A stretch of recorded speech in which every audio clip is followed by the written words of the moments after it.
ইবলিস রে তুমি ঢিল মারো। ইসমাইল আলাইহিস সালাম ছোট ছোট 7টা পাথরের কঙ্কর নিয়ে ইবলিস কি তিনি পাথর মারলেন মিনায়। ওই যে পাথর মারলেন, ওই যে পাথর মারলেন, ইবলিসকে পাথর মারলেন। আল্লাহর কাছে বড় প্রিয় হয়ে গেল, আল্লাহর কাছে বড় মায়ার হয়ে গেল, আল্লাহর কাছে দৃশ্যটা বড় পছন্দের হয়ে গেল। ইসমাইল আর একটু দূরে আগান, আবার ইবলিস দেখে ইসমাইল যতই পাথর মারো এখনো সময় আছে, নিজে বাস। এই ইসমাইল জবাই হয়ে যাবে, কুরবানি হয়ে যাবে, এখনো সময় আছে। ইসমাইল কাপু লোকটা আবারও আমার ধোঁকা দেয়। ইব্রাহিম খলিলকে আবার পাথর মারো, আবার তিনি পাথর মারলেন। এইভাবে 3 জায়গায় সন্তানকে ইবলিস আটকাইতে চাইলো, 3 জায়গায় ইসমাইলকে ইবলিস আটকাইতে চাইলো। আর ইব্রাহিম খলিল কয় 3 জায়গায় পাথর মারো, 3 জায়গায় 7টা করে পাথর মারলেন। আল্লাহ পাক কয়ে দুনিয়ার মুসলমান ইমানদার মুমিন আমার বন্ধুরা তোমরা শোনো, তোমরা যারা আমি আল্লাহকে খুশি করার জন্য হজ করতে আসবা, হজ করতে আসলে পরে তোমরা মিনায় যাবা, আমার ইব্রাহিম ইসমাইলের স্মৃতি তোমরা চারণ করবা। ওই জায়গা যেখানে যে আমার ইসমাইল 3 জায়গায় শয়তানকে পাথর মেরেছিল, আমি আল্লাহর কাছে দৃশ্যটা এত ভালো লাগলো, এত পছন্দ হলো। তোমরা যদি তোমাদের হজকে আমি আল্লাহর কাছে মঞ্জুর করাইতে চাও, তাহলে ইসমাইলের মতো এই 3 জায়গায় তোমরা ইবলিসকে পাথর মারো, ইবলিসকে পাথর মারো। এই স্মৃতিচারণ ব্যতীত আমি আল্লাহ তোমাদের হজটাই কবুল করব না, হজটাই কবুল করব না। এজন্য হজের ওয়াজিব বানায় দেওয়া হয়েছে। ভাইরা বন্ধুরা 3 জায়গা থেকে তিনি পার হলেন। এইবার ইব্রাহিম খলিল ওই মিনার পাহাড়ের উপরে ইসমাইলকে নিয়ে তিনি উঠলেন। উঠার পরে তিনি বলতেছেন, বাবা ইসমাইল, বাবা আয় আমার কাছে আয়, আয় বাবা কাছে আয়। তোমারে যে যাই না বলেছে একদম মিথ্যা বলে নাই, কথা সত্য। বাবা আমি স্বপ্নে দেখেছি আল্লাহর রাস্তায় তোমাকে আমি কুরবানি করতেছি। এবার তুমি বলো তোমার মতামত কে একটু বলো। قال يا بني إني أرى في المنام أني أذبحك فانظر ماذا ترى قال يا أبت افعل ما تؤمر ستجدني إن شاء الله من الصابرين।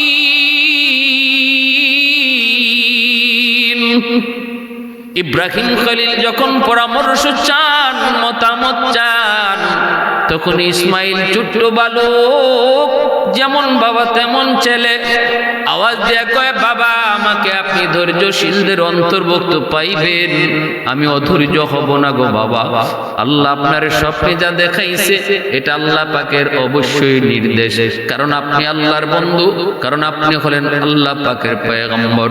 নবীদেরকে আল্লাহ স্বপ্নে যা দেখায় এটা ওহীর অন্তর্ভুক্ত হয়। বাবা আপনি আদিষ্ট যা হয়েছেন সে অনুযায়ী আপনি আমাকে কুরবানি করেন, বিন্দু পরিমাণও আমাকে না শুকুর আপনি পাইবেন না, ধৈর্যশীলদের অন্তর্ভুক্ত আপনি আমারে পাইবেন। এই কথা বইলে ইব্রাহিম ইসমাইল বাপ বেটা দুজন রাজি হয়ে গেল। বাবাও রাজি আল্লাহকে খুশি করতে সন্তান জবাই করবে, আর ছেলেও রাজি আল্লাহকে খুশি করার জন্য নিজে জবাই হবে। পৃথিবীতে এমন কোন বাবা আছে যুবক, কলিজার টুকরা মায়ার সন্তান, একমাত্র সন্তানকে আল্লাহর সামনে কুরবানি দেয়? কেমন কুরবানি, কেমন কুরবানি! কারণ ইসমাইলের বয়স 9 বছর, অতি মায়া তুই মহব্বত। ইব্রাহিম খলিল যদিও তিনি ফিলিস্তিন, কিন্তু ইসমাইলের প্রতি মন, মক্কা ইব্রাহিমের মন পড়ে আছে। এই মরু প্রান্তরে রেখে আসলাম আমার সন্তান ইসমাইল এবং তার মা হাজেরা। হ্যাঁ, আমি ওখানে রেখে আসলাম, বনবাস দিয়ে আসলাম মরু প্রান্তরে। কেমনে দিনাতিপাত করে, কেমনে দিন কাটায়, রাত কাটায়, এই চিন্তায় সর্বদা ইব্রাহিম খলিল সর্বদা তিনি পেরেশান থাকতেন। দিলের ভিতরে ইব্রাহিম ইসমাইলের মহব্বত অন্তর জুড়ে 9 বছর বয়স বাচ্চাদের যেই বয়সটাতে বাবার আঙ্গুলে ধরে হাঁটা শিখে গো, আব্বাকে আব্বা কইয়া মুখ ভরে ডাকে, মাকে মা কইয়া ডাকে, ওই বয়সটাতে সন্তানের প্রতি বাপ মার দরদ বেড়ে যায়, বাপ মার ভালোবাসা দ্বিগুণের দ্বিগুণ বেড়ে যায়। ফের শয়তান কয় ইব্রাহিম যেভাবে ইসমাইলের প্রতি দুর্বল হয়েছে গো আল্লাহ, মনে হয় অবস্থা দেখে মনে হইতেছে ইব্রাহিম তুমি আল্লাহর চেয়ে ইসমাইলকে বেশি ভালোবাসে। আল্লাহ কয় অসম্ভব, আমার খলিলকে আমি আল্লাহ একটা দুইটা নয় একাধিক পরীক্ষার দ্বারা আমি বন্ধু উপাধি দিয়েছি, খলিল উপাধি দিয়েছি। যতগুলি পরীক্ষা নিয়েছি সবগুলি পরীক্ষায় সাফল্যের সাথে পাশ করেছে। অসম্ভব না, এখনো আমার বন্ধুর কলিজায় আমার মহব্বত বেশি। ইবলিসে কয় না না, ইসমাইলের মহব্বত বেশি। আল্লাহ কয় তাহলে দেখতে চাও কলিজার টুকরা সন্তানকেও আমি আল্লাহকে খুশি করার জন্য আমার দোস্ত কুরবানি দিতে রাজি হবে। এই হলো পরীক্ষার শুরু। মিনার সেই পাহাড়ের উপরে উঠাও, বাপ বেটা দুজন রাজি আল্লাহকে খুশি করবে, নিজের জীবন দিয়ে হলেও আল্লাহকে খুশি করবে। আবার বাবার মনে হলো কলিজার টুকরা সন্তানকেও চিরদিনের জন্য বিদায় দিয়া আল্লাহকে খুশি করবে, তবু আল্লাহকে নারাজ করবে না। ইসমাইল কয় বাবা আমাকে যখন আপনি কোরবানি করবেন, বাবা 1 নাম্বার হলো আমার হাত পা গুলি আপনি বেঁধে রাখবেন। কুরবানি করার সময় যখন ছুরি চালাবেন গো, আমার হাত পা নাড়াচাড়া যদি করে আপনার গায়ে লাগলে বেয়াদবি হবে। এজন্য আমার হাত পা গুলি আপনি রশি দিয়া বেঁধে নিবেন, আর আমার চোখটা আপনি বেঁধে রাখবেন, কারণ চোখে চোখে চোখ পড়লে বাবা আপনার মায়া লাগতে পারে। এজন্য আমার চোখটাও আপনি বেঁধে নিবেন। আর বাবা শুনেন, আমার রক্ত মাখা জামা আমার মার কাছে নিয়ে আপনি দিবেন। হয়তো আমার আম্মা রক্ত মাখা জামা পায় একটু সান্ত্বনা নিবে, সান্ত্বনা পাবে। এই 3টা কথা বইলা ইসমাইল যখন এই মিনার পাহাড়ের উপরে বসে শুয়ে পড়লেন, ইব্রাহিম খলিল ছুরি চালাই দিবেন আল্লাহর নামে ছুরি চালাইলেন। ওই অবস্থায় মালিক ডাক দেয়া কইরে ছুরি বল তোর মালিককে। ছুরি কয় আল্লাহ তুমি। আল্লাহ পাক কয় বল তুই কার হুকুমে কাটো? কয় মালিক তোমার হুকুমে কাটি। আল্লাহ পাক কয় ইব্রাহিম চা ইসমাইলকে কাটতো, কিন্তু আমি আল্লাহ বলতেছি তুই কাটবি না। আমি আল্লাহ নির্দেশ, তুই ইসমাইলকে কাটবি না। শুধু কাটবি না তা না, আমার ইসমাইলের একটা পশম পর্যন্ত কাটবি না, একটা পশম পর্যন্ত কাটবি না। একবার দুইবার নয়, একাধিকবার আল্লাহর নির্দেশ, সাবধান আমার ইসমাইলের ছুরি একটা পশম পর্যন্ত কাটবি না। ইব্রাহিম খলিল তিনি সন্তানকে শোয়া যখন ছুরি চালিয়ে দিলেন, ছুরি তো ইসমাইলকে কাটে না, যতই ঘষাঘষি করেন ছুরি কাটে না। নিচ থেকে ইসমাইল ডাক দিয়ে কই বাবা হয়তো আমার চেহারা দেখে আপনার মায়া লাগতেছে গো আব্বা, আপনি জোরে চাপ দেন, জোরে চাপ দেন। ইব্রাহিম ছুরি জোরে চাপ দেয়, কিন্তু ছুরি কাটে না, কাটে না, কাটে না। ইব্রাহিম খলিল গুসার চোটে ছুরিটারে উড়ায় ফেলায় দিলেন। এত ধারালো ছুরি পাথর দ্বিখণ্ডিত হয়ে গেছে। এবার ইব্রাহিম খলিল তো অবাক, ছুরিকে জিজ্ঞেস করে কিরে কি ব্যাপার, এত ধার তো? পাথর কেটে দিলি কিন্তু আমার ইসমাইলকে কাটো না কেন? সাথে সাথে ছুরি আল্লাহর কাছে জবান চায়, জবান। ও মালিক একটু জবান দিবাটি, তোমার খলিলের সাথে একটু কথা বলবো। আল্লাহ পাক চাইলে জড় পদার্থের জবান আল্লাহ খুলে দিতে পারে, আল্লাহ চাইলে পাথরের জবান আল্লাহ খুলে দিতে পারে, আল্লাহ চাইলে লোহার জবান আল্লাহ খুলে দিতে পারে, আল্লাহ চাইলে গাছের জবান আল্লাহ খুলে দিতে পারে, আল্লাহ চাইলে মানুষের জবান আল্লাহ কেড়ে নিতে পারে। সাথে সাথে আল্লাহ পাক ছুরির জবান খুলে দিয়েছেন। জবান দেওয়ার মালিক হলেন আল্লাহ। পবিত্র কোরআনুল কারীমের সূরাতুর রহমানের মধ্যে আল্লাহ বলে আর রহমান আল্লামাল কুরআন খালাকাল ইনসান কথা বলার শক্তি দিয়েছেন মানুষকে।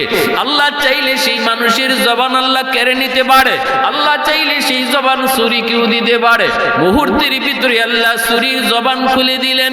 ছুরি আওয়াজ দেয়া বলতেছে, ওগো আল্লাহর খলিল, আপনি বলতেছেন একবার কাটার জন্য, আর আমার মালিক আল্লাহ 10 বার 70 বার নিষেধ করেন না কাটার জন্য।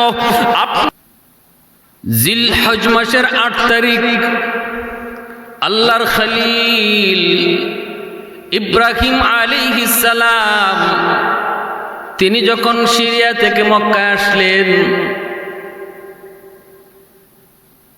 সন্তান এবং বিবিকে দেখার জন্য আসার পর তিনি স্বপ্নে দেখলেন আল্লাহ পাকের পক্ষ থেকে নির্দেশ, ইব্রাহিম কোরবানি করো আমি আল্লাহর রাস্তায়। ঘুম থেকে উঠে তিনি কিছু উট কিছু দুম্বা কোরবানি করলেন। পরের দিন আবার স্বপ্নে দেখেন বলা হচ্ছে কোরবানি করো। আবারও তিনি কিছু উট কিছু দুম্বা কোরবানি করেন। মনে করেন ওনার স্বপ্নে দেখা যে নির্দেশ তিনি পেয়েছেন সেই নির্দেশ তিনি পালন করে ফেলেছেন, কিন্তু না গো, মূলত আল্লাহ পাকের উদ্দেশ্য উট আর দুম্বা কোরবানি নয়। আল্লাহ পাকের উদ্দেশ্য হলো তার প্রিয় বস্তু কলিজার টুকরা সন্তান ইসমাইলকে কোরবানি করা। তৃতীয় দিন আবার একই স্বপ্ন, ইব্রাহিম তোমার সবচেয়ে প্রিয় বস্তু আল্লাহর নামে কোরবানি করো। এবার বুঝতে বাকি নাই, আল্লাহ তার কাছ থেকে তার সবচেয়ে কলিজার টুকরা সন্তান, প্রিয় সন্তান, একমাত্র সন্তান ইসমাইলকে কোরবানি চান। ইব্রাহিম আলাইহিস সালাম তখনই সিদ্ধান্ত নিলেন আল্লাহ পাককে খুশি করার জন্য তিনি সন্তানকে তিনি কোরবানি দিবেন। আল্লাহকে খুশি করার জন্য যা কিছু করতে রাজি তিনি সব করতে রাজি, কোনোভাবেই তিনি আল্লাহকে নারাজ করতে রাজি না। তামাম দুনিয়ার সব মহব্বত একদিকে, অন্যদিকে আল্লাহ পাকের মহব্বত। একটা দুইটা পরীক্ষা নয় রে যুবক, একটা দুইটা পরীক্ষা নয়, অগণিত পরীক্ষার দ্বারা ইব্রাহিম খলিল আল্লাহর খলিল উপাধি পেয়েছেন। প্রতিটা পরীক্ষায় তিনি সাফল্যের সাথে পাশ করেছেন। আল্লাহ পাক রব্বুল আলামিন যখন সর্বশেষ চূড়ান্ত পরীক্ষা নিয়ে কলিজার টুকরা সন্তান ইসমাইলকে যখন কুরবানি চান, খলিল এই পরীক্ষা দিতেও তিনি রাজি, এই পরীক্ষা দিতেও তিনি রাজি। আল্লাহকে খুশি করার জন্য, আল্লাহ পাকের আদেশ মানার জন্য যদি কলিজার টুকরা সন্তানের গলায় ছুরি চালাইতে হয়, ইব্রাহিম তিনি পিছপা হবেন না গো। এই চিন্তা, এই মানসিকতা, এই সংকল্প, এই ইরাদা তার অন্তরে। ঘুম থেকে উঠেই তিনি বিবিকে বলতেছেন, হাজেরা আমার ইসমাইলকে সাজায় গুজায় দাও, আমি ইসমাইলকে নিয়ে দাওয়াত খাইতে যাব। দাওয়াত।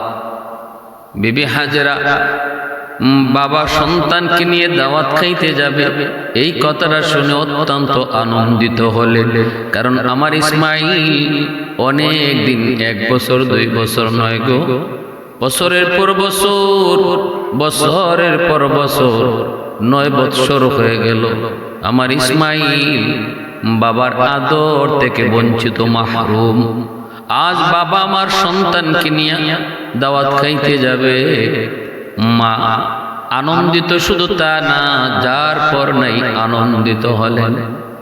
সাজায় গুজায়া আতর গোলাপ মাখায়া কলিজার টুকরার সন্তান ইসমাইলকে তিনি দিয়া দিলেন। এইবার আল্লাহর খলিল ইব্রাহিম জামার ভিতরে তিনি সুরিয়ার রশি নিয়া রওনা দিয়ে দিলেন। শয়তানের শরীরে তো আগুন লেগে গেল, লাগবেই তো। শয়তান তো কখনো সেটা মানতে পারে না, মানার তো কথাও না। শয়তান কখনো মানুষের সফলতা চায় না। সন্তান মানুষের মানুষ আল্লাহর কাছে প্রিয় হয়ে যায়, আল্লাহ পাকের পরীক্ষায় মানুষ পাশ করুক, এটা শয়তান মানতে পারে না। শয়তান তো চ্যালেঞ্জ করে এসেছে, মালিক যেই মানুষের কারণে আজ আমি জাহান্নামী হয়েছি, যেই মানুষের কারণে আজ আমি লানতের তখ্ত গলায় নিয়ে বঞ্চিত হয়েছি, আমি বের হয়ে এসেছি, বহিষ্কৃত হয়েছি, এই মানুষ কেমন করে জান্নাতে যায়, কেমন করে তোমাকে খুশি রাইখা চলে আমি দেখব। এই ওয়াদা তো শয়তান করে এসেছে। এজন্য আল্লাহ পাকও জায়গায় জায়গায় শয়তান মানুষের প্রকাশ্য দুশমন, তিনি ঘোষণা দিয়েছেন, সতর্ক করেছেন। শয়তান কয় আমি তার ডানে বামে সামনে পিছনে সর্বদিক দিয়ে ষড়যন্ত্রের জাল বিছায় রাখবো। কোন দিক দিয়া তোমার বান্দা তোমারই খুশি করে আমি দেখব। ডানে যাবে সেখানেও আমার ষড়যন্ত্রের জাল, বামে যাবে সেখানেও আমার ষড়যন্ত্রের জাল, পিছনে যাবে সামনে যাবে সর্ব লাইনে আমি ষড়যন্ত্রের জাল বিছায় রাখবো। কোন দিক দিয়া মানুষ যায়, কোন দিক দিয়া মানুষ তোমারে খুশি করে, কোন পথ দিয়ে জান্নাতে যায় আমি দেখব। কিন্তু আল্লাহ পাক রব্বুল আলামিন কয় ইল্লা ইবাদাকা মিনহুমুল মুখলাসিন। কিন্তু শয়তান মনে রাখ, আমি আল্লাহর যারা মুখলেস বান্দা তাদের কোনো তুই ক্ষতি করতে পারবি না, এদের কোনো ক্ষতি তোর দ্বারা করা সম্ভব হবে না। আমি আল্লাহ আমার মুখলেস বান্দাকে আমার কুদরতি জিম্মায় হেফাজত করব, তোর ষড়যন্ত্র থেকে আমি তারে বাঁচাবো। এজন্য আল্লাহ পাক কয় নিচের দিকে তাকায় তোমরা হাঁটো, ডাইনে তাকায়ও না, বামেও তাকায়ও না, না না না না, নিচের দিকে তাকায় হাঁটো, আমি আল্লাহ তোমাকে রহমতের কোলে টেনে নিব। কুল্লিল মুমিনিনা ইয়াগুদ্দু মিন আবসারিহিম। আবার মহিলাদের ব্যাপারে আল্লাহ কয় কুল্লিল মুমিনাতি ইয়াগুদ্দুনা মিন আবসারিহিন্না। শয়তান ডানে জাল বামে জাল সামনে পিছনে জাল বিছায় রাখছে, কিন্তু নিচের কথা বলে নাই, আমি আল্লাহই ভুলে দিছি। আমার যে বান্দা নিচের দিকে তাকায় রাস্তা পার হবে, নিচের দিকে তাকায় আসে চলবে, আমি তারে রহমতের কোলে টানবো। শয়তানের সকল ষড়যন্ত্র থেকে বাঁচা আমি তারে কুদরতিভাবে হেফাজত করব, কুদরতিভাবে হেফাজত করব। এজন্য ভাইয়েরা বন্ধুরা, আল্লাহর মুখলেস বান্দা যারা, তাদের কোনো ক্ষতি শয়তান করতে পারে না। আল্লাহর খলিল ইব্রাহিম তিনি যখন মনস্থ করলেন সন্তানকে নিয়ে তিনি বের হয়েছেন, এই দিকে শয়তানের শরীরে আগুন আগুন। শয়তান কেমনে ইব্রাহিমকে এই পরীক্ষা থেকে বাঁচাবে, শয়তান কেমন করে ইব্রাহিম খলিলুল্লাহর এই সফলতা থেকে তার পিছনে সরাইবে, কেমন করে শয়তান ইব্রাহিমকে এই কাজ থেকে বিরত রাখবে, এই চিন্তায় শয়তান পাগল। প্রথমেই গেল মা হাজেরার কাছে, যা বলতেছে হাজেরা সন্তান রে কই দিছো? কই বাবার সাথে। কই যায়? মেহমানদারিতে যায়। না গো হাজেরা, মেহমানদারি নয়, সন্তান নিতেছে ইব্রাহিমের জবাই করার জন্য। তুমি তো বুঝো না, বুঝার কথাও না। একটু যদি বুঝতে চাও তাহলে দেখো, একটু আটকায়া দেখো, ইব্রাহিমের জামার নিচে ছুরি আর রশি। দাওয়াত খাইতে গেলে ছুরি নিতে হয় না, দাওয়াত খাইতে গেলে রশিও লাগে না। আসলেই তোমরা মহিলা জাতি বোকার জাতি, অল্পতেই তোমাদের কি বুঝ দেওয়া যায়, অল্পতেই তোমাদের কি বোঝানো যায়। না না, দাওয়াত খাওয়ানো নয়, জবাই করার জন্য নিয়ে যায়। মা হাজেরা কয় অসম্ভব, হতেই পারে না, বাবা সন্তান কেমনে জবাই করবে? পৃথিবীর কোন বাবা এমন, পৃথিবীর কোন পাষাণ বাবা এমন সন্তান জবাই করে ফেলে? যদিও যদিও এই যুগে, আমাদের এই যুগে আমরা এমন দৃশ্য দেখি, এটা তো বাবা না। গতকালকে পত্রিকায় দেখলাম জমি জমার বিরোধ লইয়া প্রতিপক্ষকে ঘায়াল করার জন্য বাবা কলিজার টুকরা মেয়েটাকে খুন করে ফেলেছে নিজের হাতে খুন করে সন্তানের লাশটা ওই বিরোধপূর্ণ জমিতে রেখে দিয়া প্রতিপক্ষকে ঘায়েল করার জন্য মামলা দিছে। তদন্ত রিপোর্টে বের হয়ে আসছে আসল সত্য না, প্রতিপক্ষ হত্যা করে নাই, হত্যা করেছে তার মা, তার বাবা। নাউজুবিল্লাহি মিন যালিক। এটা জাহিলি যুগের চেয়েও চরম খারাপ। না, এমন বাবাকে বাবা বলা যায় না, এমন মাকে মা বলা যায় না। মা হাজেরা কয় সম্ভব কোন বাবা তার সন্তানকে জবাই করতে পারে না। কে তুমি? মিথ্যা কথা কেন বলতেছো? আমার স্বামীর ব্যাপারে কেন অপবাদ দাও? আমার স্বামী আল্লাহর খলিল, আমার স্বামী আল্লাহ পাকের নবী, আল্লাহর পয়গম্বর কখনো মিথ্যা বলে না, নবী রাসূলগণ কখনো মিথ্যা বলেন না। এজন্যই তো এমন কথা আমি বিশ্বাস করতে পারি না। এবার শয়তান মনে মনে ভাবতেছে, হায় রে, হাজেরাকে বোঝানো সম্ভব নয়।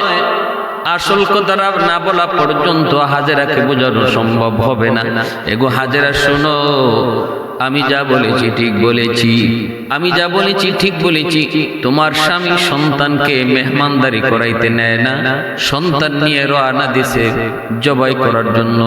যদি ওইটা আল্লাহ পাকের মেহমানদারি, এজন্য সে এই কথাটা ঘোরায় বলছে।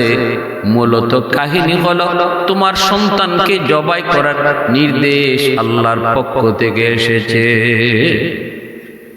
কার পক্ষ থেকে? আল্লাহর পক্ষ থেকে। আল্লাহর পক্ষ থেকে এই নির্দেশ এসেছে জবাই করা। এজন্যই উনি নিয়ে যেতেছে। যেই মাত্র শয়তান বলছে এটা আল্লাহর পক্ষ থেকে আদেশ, আর দেরি নাই, সাথে সাথে বিবি হাজেরা কয়, তাহলে তুই ইবলিস মানুষ না, আমার কোনো ভালো চাওয়ার জন্য তুমি আসো নাই, নিশ্চিত তুই ইবলিস ক্ষতি করার জন্য এসেছো। কেমনে বুঝলা? হাজেরা কয়, বুঝেছি এজন্য, কারণ যদি এটা আমার আল্লাহর নির্দেশ হয় তাহলে তো এটা আমার জন্য সৌভাগ্যের বিষয়, আমার জন্য ভালো।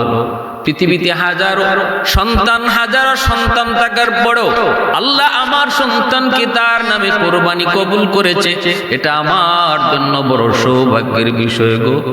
আমার এই ভালো কাজে তুই বাধা দিতে আইছো, এটা কোনো আমার খায়ের কাজ, আমার কল্যাণকামী কোনো মানুষের কথা হইতে পারে না। নিশ্চিত তুই ইবলিস সাথে সাথে ধরা খেয়ে গেল। এবার ইবলিসে মনে মনে কয়, হাজেরার কাছে পারলাম না, এখন যায় দেখি ইসমাইলের সাথে পারিনি, ইসমাইলকে এই কাছ থেকে দূরে সরানো যায়নি। শয়তান তাড়াতাড়ি ছোট্ট বালক, 9 বছরের বালক ইসমাইলের কাছে যায়, কানে কানে ডাক দেখো, ইসমাইল কই যাও? কই আব্বার সাথে দাওয়াত খাইতে যাই। না রে ইসমাইল, দাওয়াত খাওয়া নয়, তোমার আব্বা তোমাকে নিয়ে রওনা দিয়েছে জবাই করার জন্য, কুরবানি করার জন্য। সাবধান, এখনো সময় আছে, তুই পিছন থেকে ভাগ। যদি বিশ্বাস না হয় তাহলে বাবার জামার নিচে যায় দেখো, ছুরিও পাইবা, রশিও পাইবা। মেহমানদারি করতে ছুরি নেওয়া লাগে না, মেহমানদারি করতে রশিও নেওয়া লাগে না। অতএব এখনো সময় আছে, তাড়াতাড়ি দৌড় দে। ইসমাইলকে অসম্ভব হইতেই পারে না, আমার আব্বা কেন আমাকে হত্যা করবে? কেন আমাকে তিনি জবাই করবে? কেন আব্বা আমারে কুরবানি করবে? না, আমি বিশ্বাস করি না, হতেই পারে না, হতেই পারে না। ইবলিসে কয়, না, আমি যা কইতেছি এটাই ঠিক, আমি যা কইতেছি এটাই ঠিক। ইসমাইল ডাক দেয়া কয়, আব্বু কে আমারে কানে কানে কয় তুমি আমাকে কুরবানি করার জন্য নিয়ে যাচ্ছ। সাথে সাথে ইব্রাহিম আলাইহিস সালাম কয়, ইসমাইল এটা ইবলিস, 7টা পাথরের টুকরা হাতে নাও, ইবলিস রে তুমি ঢিল মারো। ইসমাইল আলাইহিস সালাম ছোট ছোট 7টা পাথরের কঙ্কর নিয়ে ইবলিসকে তিনি পাথর মারলেন। মিনায় ওই যে পাথর মারলেন, ইবলিসকে পাথর মারলেন, আল্লাহর কাছে বড় প্রিয় হয়ে গেল। আল্লাহর কাছে বড় মায়ার হয়ে গেল, আল্লাহর কাছে দৃশ্যটা বড় পছন্দের হয়ে গেল। ইসমাইল আর একটু দূরে আগান, আবার ওই ব্রিজে ইসমাইল যতই পাথর মারো এখনো সময় আছে, নিজে বাস। এই ইসমাইল জবাই হয়ে যাবে, কুরবানি হয়ে যাবে, এখনো সময় আছে। ইসমাইল কাপু লোকটা আবারও আমার ধোঁকা দেয়। ইব্রাহিম খলিলকে আবার পাথর মারো, আবার তিনি পাথর মারলেন। এইভাবে 3 জায়গায় সন্তানকে ইবলিস আটকাইতে চাইলো, 3 জায়গায় ইসমাইলকে ইবলিস আটকাইতে চাইলো। আর ইব্রাহিম খলিল কয় 3 জায়গায় পাথর মারো, 3 জায়গায় 7টা করে পাথর মারলেন। আল্লাহ পাক কয়ে দুনিয়ার মুসলমান ইমানদার মুমিন আমার বন্ধুরা তোমরা শোনো, তোমরা যারা আমি আল্লাহকে খুশি করার জন্য হজ করতে আসবা, হজ করতে আসলে পরে তোমরা মিনায় যাবা, আমার ইব্রাহিম ইসমাইলের স্মৃতি তোমরা চারণ করবা। ওই জায়গা যেখানে যে আমার ইসমাইল 3 জায়গায় শয়তানকে পাথর মেরেছিল, আমি আল্লাহর কাছে দৃশ্যটা এত ভালো লাগলো, এত পছন্দ হলো। তোমরা যদি তোমাদের হজকে আমি আল্লাহর কাছে মঞ্জুর করাইতে চাও, তাহলে ইসমাইলের মতো এই 3 জায়গায় তোমরা ইবলিসকে পাথর মারো, ইবলিসকে পাথর মারো। এই স্মৃতিচারণ ব্যতীত আমি আল্লাহ তোমাদের হজটাই কবুল করব না, হজটাই কবুল করব না। এজন্য হজের ওয়াজিব বানিয়ে দেওয়া হয়েছে। ভাইয়েরা বন্ধুরা 3 জায়গা থেকে তিনি পার হলেন। এইবার ইব্রাহিম খলিল ওই মিনার পাহাড়ের উপরে ইসমাইলকে নিয়ে তিনি উঠলেন। উঠার পরে তিনি বলতেছেন, বাবা ইসমাইল, বাবা আয় আমার কাছে, আয় আয় বাবা কাছে আয়। তোমারে যে যাই না বলেছি একদম মিথ্যা বলে নাই, কথা সত্য। বাবা আমি স্বপ্নে দেখেছি আল্লাহর রাস্তায় তোমাকে আমি কুরবানি করতেছি। এবার তুমি বলো তোমার মতামত কে একটু বলো। قال يا بني إني أرى في المنام أني أذبحك فانظر ماذا ترى قال يا أبت افعل ما تؤمر ستجدني إن شاء الله من الصابرين।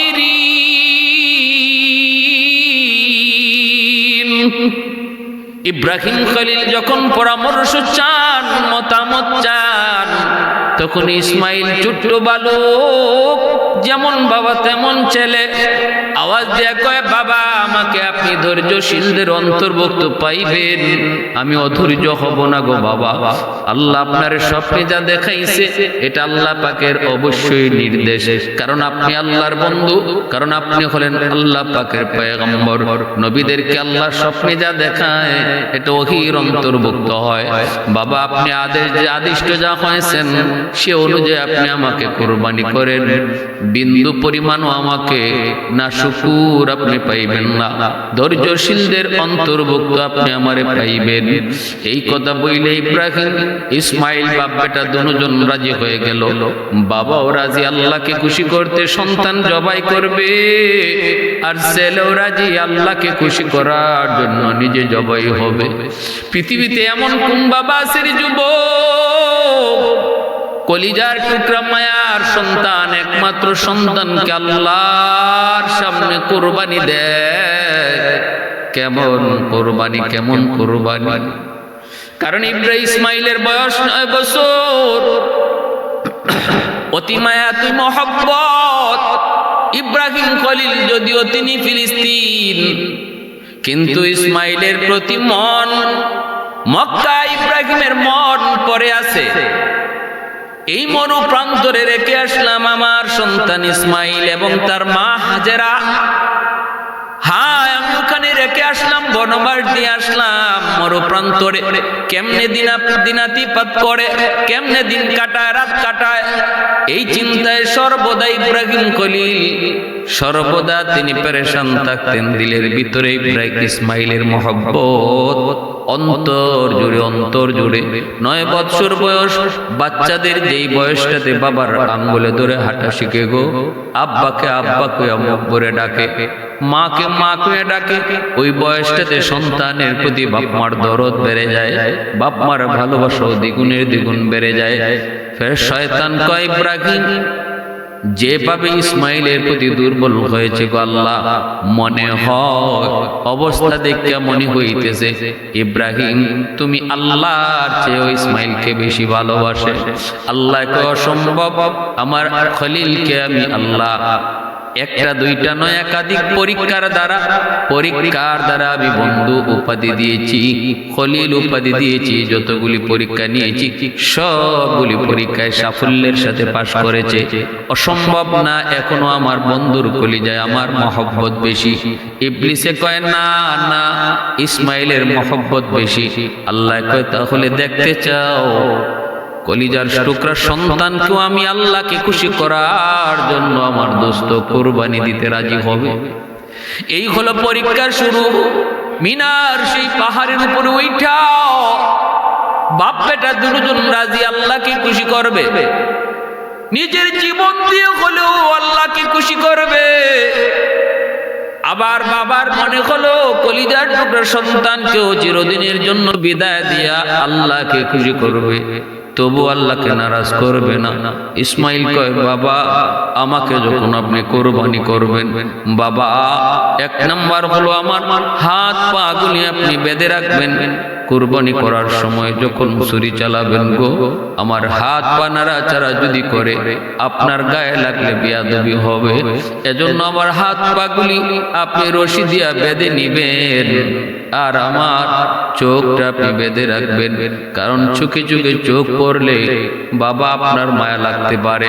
এজন্য আমার চোখটাও আপনি বেঁধে নিবেন। আর বাবা শুনেন, আমার রক্ত মাখা জামা আমার মার কাছে নিয়ে আপনি দিবেন। হয়তো আমার আম্মা রক্ত মাখা জামা পায় একটু সান্ত্বনা নিবে, সান্ত্বনা পাবে। এই 3টা কথা বইলা ইসমাইল যখন এই মিনার পাহাড়ের উপরে বসে শুয়ে পড়লেন, ইব্রাহিম খলিল ছুরি চালায় দিবেন আল্লাহর নামে ছুরি চালাইলেন।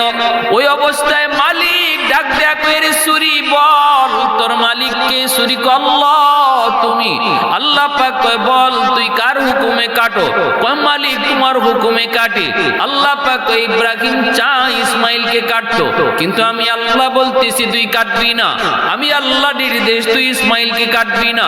শুধু কাটবি না তা না, আমার ইসমাইলের একটা পশম পর্যন্ত কাটবি না, একটা পশম পর্যন্ত কাটবি না। একবার দুইবার নয়, একাধিকবার আল্লাহর নির্দেশ, সাবধান আমার ইসমাইলের ছুরি একটা পশম পর্যন্ত কাটবি না।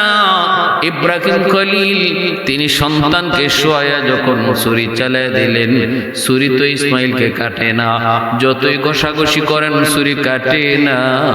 নিচ থেকে ইসমাইল ডাক দিয়ে কই বাবা হয়তো আমার চেহারা দেখে আপনার মায়া লাগতেছে গো আব্বা, আপনি জোরে চাপ দেন, জোরে চাপ দেন।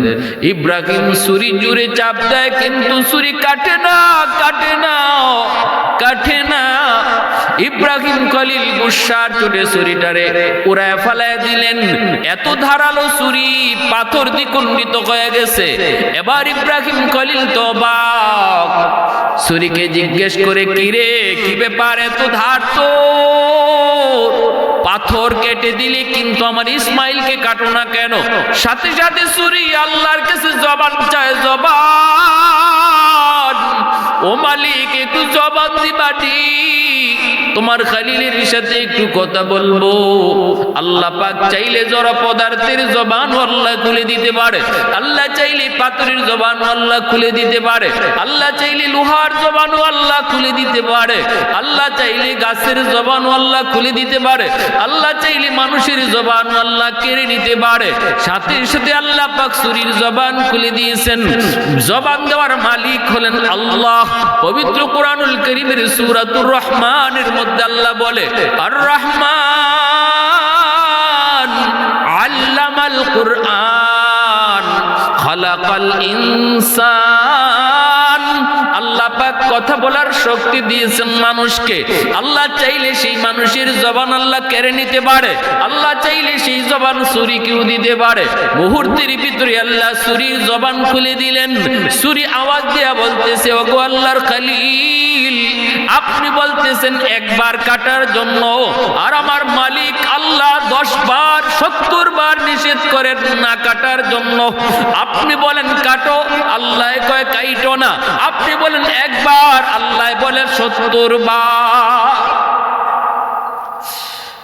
আহাদুল লাইসা কামিসলিক সামাদুল লাইসা কাফাদলিক লিমানিল মুলকু তুইতু সাজাওয়ার খুদাই তো খুদা বন্দে ইয়ামিনি তো খুদা বন্দে ইয়াসারি তো খুদা বন্দে জামিনি তো খুদা বন্দে সামাই তো রহিমি তো করিমি তো সামিঈ তো বাসিরি তু মুইজ্জি তু মুযিল্লি তু মালিকিল আরশি বজাই বরি আজ চোঁচে রাই বরি আজ সুরতে রঙ্গি বরি আজ ইজ্জ নিয়াজি বরি আজ বিম উমিদি বরি আজ খুরদন ও খুফতন বরি আজ তুহমতে মরদন বরি আজ বিম উমিদি বরি আজ রঞ্জ বালাই।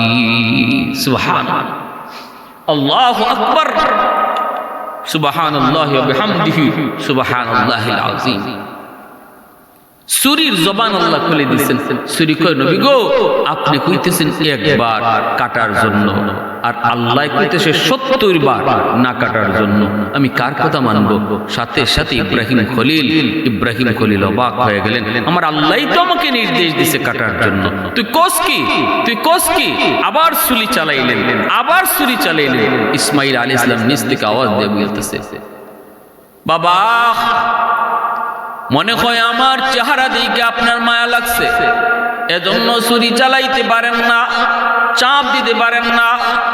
বাবা, আমাকে আপনি উপর করে শোয়া দেন, যেন আমার মায়াবী চেহারাটা আপনার নজরে না পড়ে গো, আমার মায়াবী চেহারাটা যেন আপনার নজরে না পড়ে।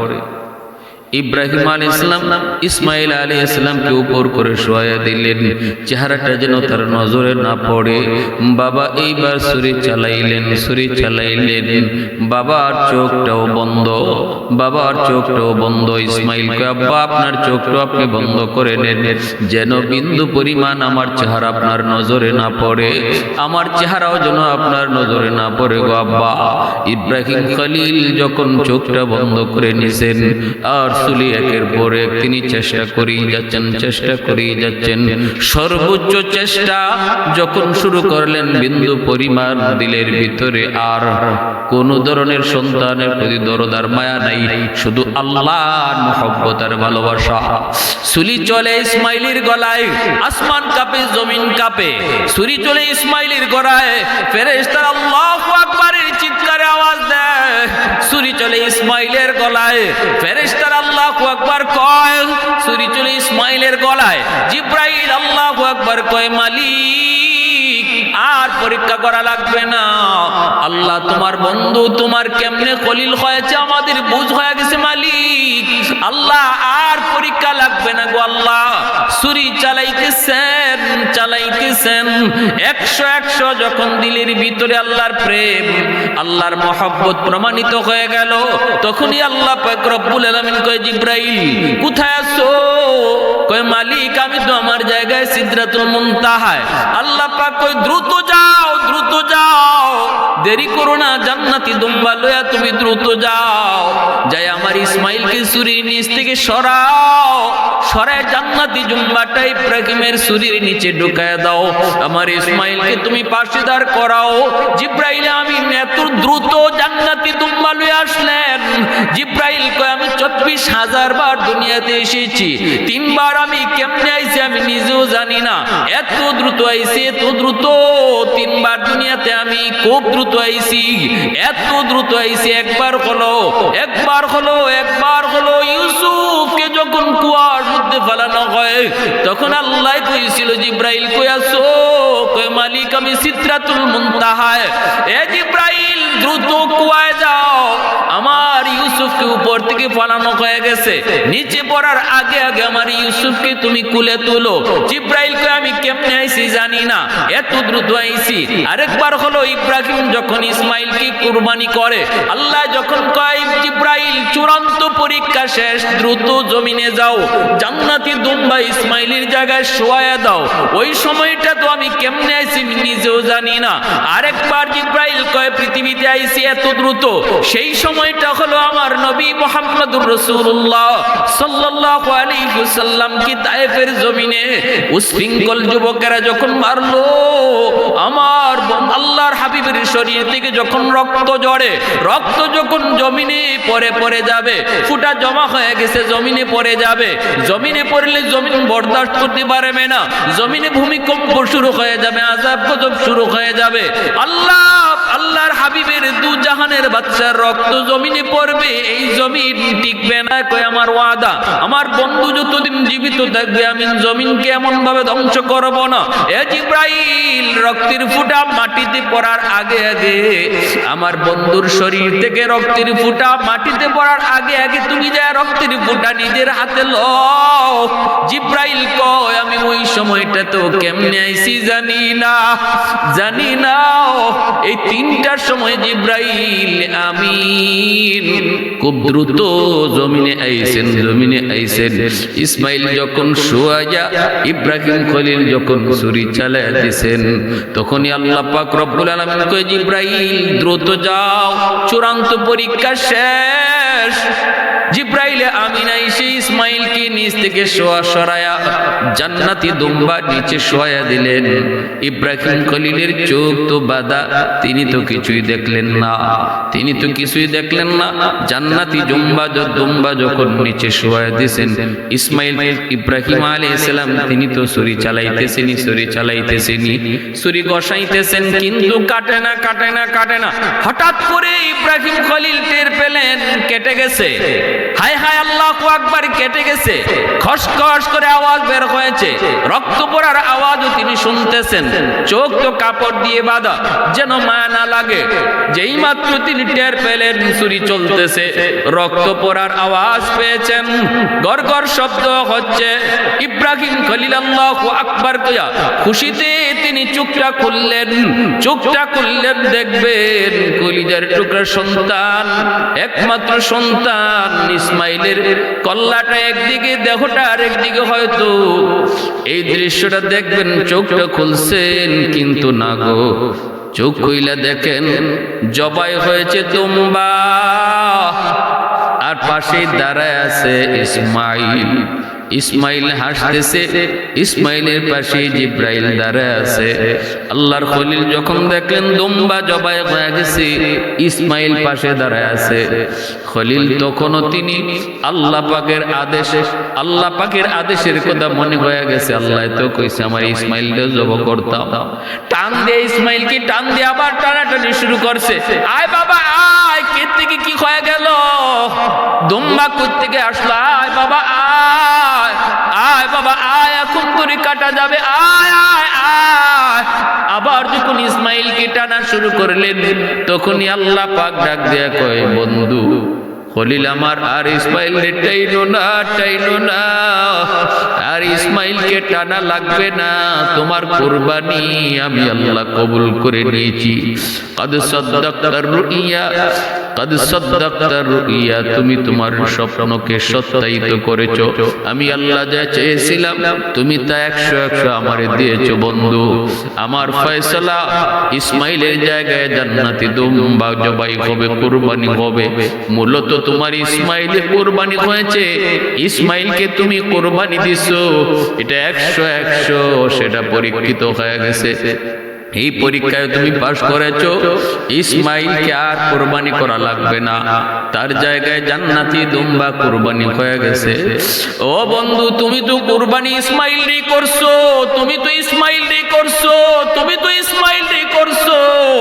আমি আল্লাহর কাছে ইসমাইলের কুরবানি কবুল হয়ে গেছে।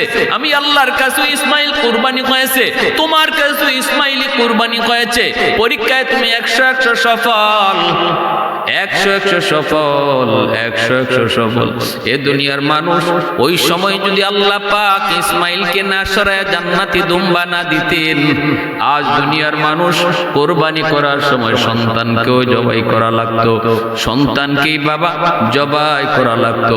আল্লাহ পাক রব্বুল আলামিন গোটা উম্মার জন্য আল্লাহ পাক বিধানটারে আসান করে দিয়েছেন, সহজ করে দিয়েছেন। কিন্তু আল্লাহ পাক পরীক্ষা নেয়, এটা শুধু দুম্বা জবাই নয়, আমার ইব্রাহিম যেভাবে সবচেয়ে প্রিয় বস্তু আমার রাস্তায় কোরবানি দিলাইছে আমাকে খুশি করার জন্য।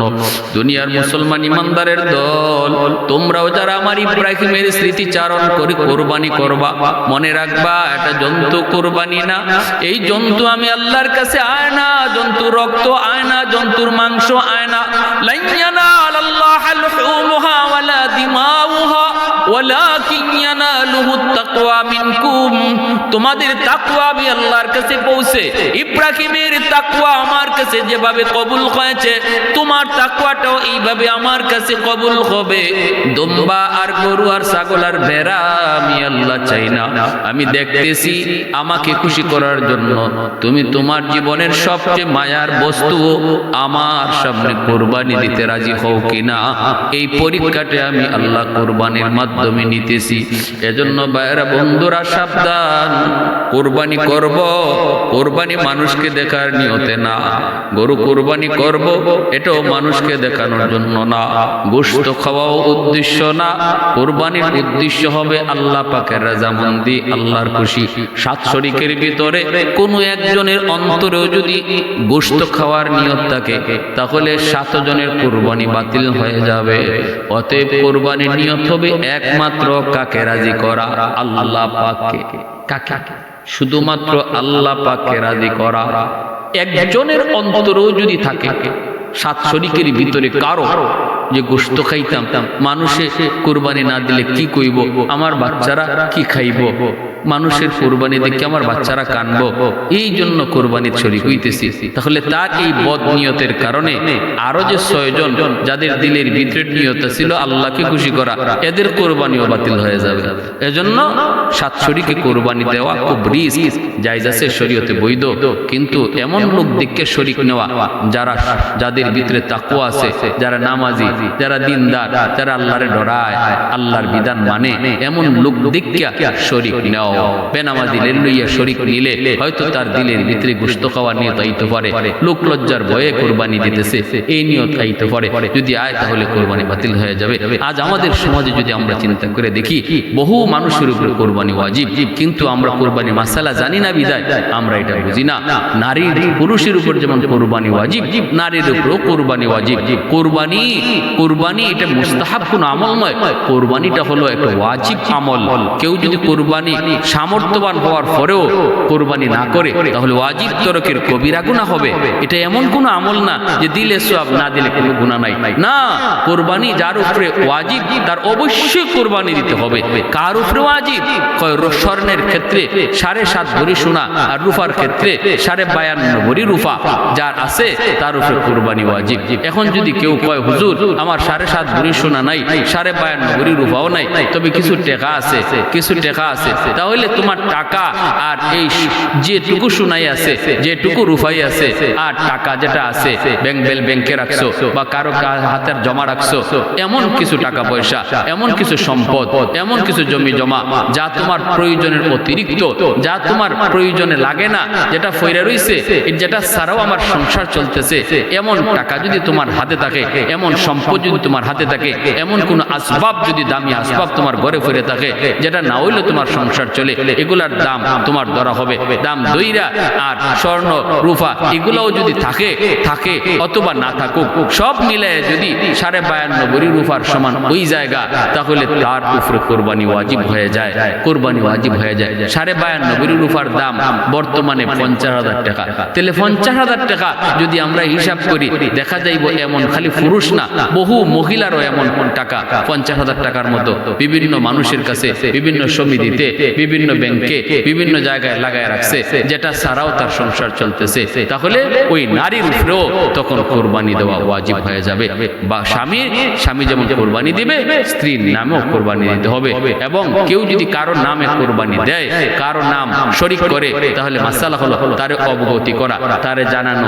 স্বামী যদি স্ত্রীর নামে স্ত্রীর একটা নাম দেয়, তাহলে স্ত্রীর অনুমতি নিতে হবে। ভাই যদি বিদেশে ভাই থাকে, ওই ভাইয়ের একটা নাম দেয়, সাত নামের এক নাম, তাহলে ওই ভাইয়েরও অনুমতি নিতে হবে, তার নলেজে থাকতে হবে, নাইলে কিন্তু কোরবানি হয় না। নফল কোরবানি কাউরে জানাইতে হয় না, যে কেউ নামে দিতে পারে, কিন্তু ওয়াজিব কোরবানি যদি কেউ কারো নামে দিতে হয়, তার নলেজে দিতে হয়।